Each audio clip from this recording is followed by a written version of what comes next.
तो दोस्तों, जैसा कि आप जानते हैं कि रिया चक्रवर्ती को भायखला जेल में रखा गया है। हालांकि उसने एनसीबी ऑफिस के लॉकअप में बहुत नखरे दिखाए थे, किसी मैनुअल का पालन नहीं किया था और बहुत एटीट्यूड भी दिखाया था। रात भर तमाशा किया था और अगले दिन सुबह उसे भायखला जेल ले जाया गया, जहां पर बताया जा रहा है कि अब उसकी पूरी हेकड़ी निकल चुकी है। बताते हैं आपको पूरी खबर, मगर उससे पहले हम आपसे कहना चाहेंगे कि अगर आप चाहते हैं कि ये डायन अब यहाँ से सीधा तिहाड़ जेल पहुंचे और इसके साथ साथ इसका बुढ़ा आशिक महेश भट्ट भी इसे कंपनी दे, तो इस खबर को ज्यादा से ज्यादा लाइक और शेयर जरूर करें और अपना सपोर्ट दिखाएं। साथ ही सुशांत के इंसाफ की इस मुहिम में हमारा साथ देने के लिए हमारी ताकत बने। हमारे चैनल को सब्सक्राइब करें और बेल आइकन भी जरूर से दबाएं दोस्तों, ताकि आपसे कोई भी अपडेट मिस ना हो पाए।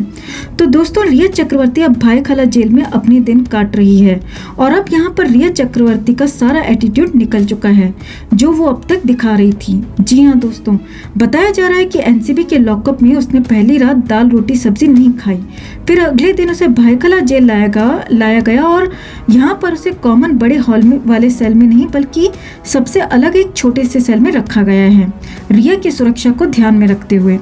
बिछाने ओढ़ने के लिए उसे यहाँ पर 2 कंबल, एक चद्दर और एक तकिया दिया गया।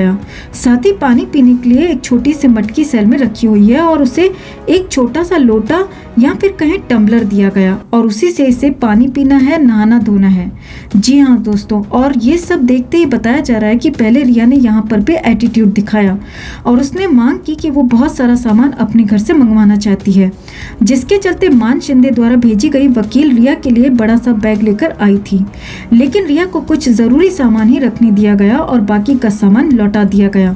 बताया जा रहा है कि यहाँ पर दूसरे सेल में बंद औरतें रिया को देखकर दूर से चढ़ाने लगी, तरह तरह के इशारे करने लगी, जिससे कि पहले से ही गुस्साई रिया का गुस्सा 7वें आसमान पर पहुंच गया और उसने उस दिन दोपहर का खाना भी नहीं खाया जो जेल की तरफ से उसे दिया गया और अपने घर से खाना मंगवाने की जिद पकड़कर बैठ गई। लेकिन उसकी ये जिद नहीं मानी गई। आखिरकार रात में रिया ने चुपचाप जेल का दिया खाना खा लिया। जी हाँ दोस्तों, अब तक रिया की सारी हेकड़ी निकल चुकी थी और वो अब जेल का खाना भी खा रही है और जमीन पर उस चादर कंबल वाले बिछौने पर सो भी रही है। लेकिन बताया जा रहा है कि वो लगातार शिकायत कर रही है कि उसकी तबीयत खराब है और उसे हॉस्पिटल में एडमिट कराया जाए।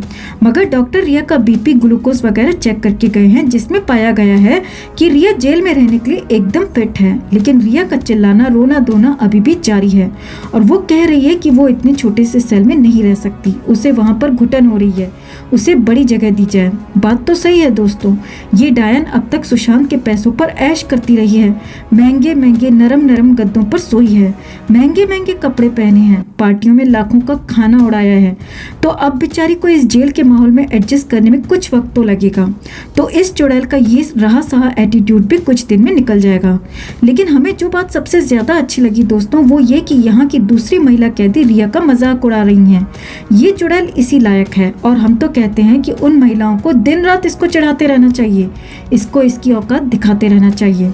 बताया जा रहा है कि अपनी रिया की ऐसी हालत देखकर महेश भट्ट की अपने घर में हालत खराब हो चुकी है, वो भी बीमार होते जा रहे हैं। तो हम उनसे कहना चाहेंगे कि भट्ट साहब, इंतजार किस बात का, आप भी तैयारी कर लीजिए अपनी रिया के पास पहुंचने की।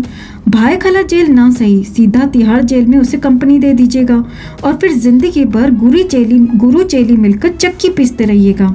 अगर आप भी हमारी बात से सहमत हैं दोस्तों, तो इस खबर को एक लाइक जरूर दें। साथ ही कमेंट कर इस खबर पर अपनी प्रतिक्रिया भी जरूर साझा करें। हर अपडेट के लिए बने रहें हमारे साथ, क्योंकि आप हैं तो हम हैं।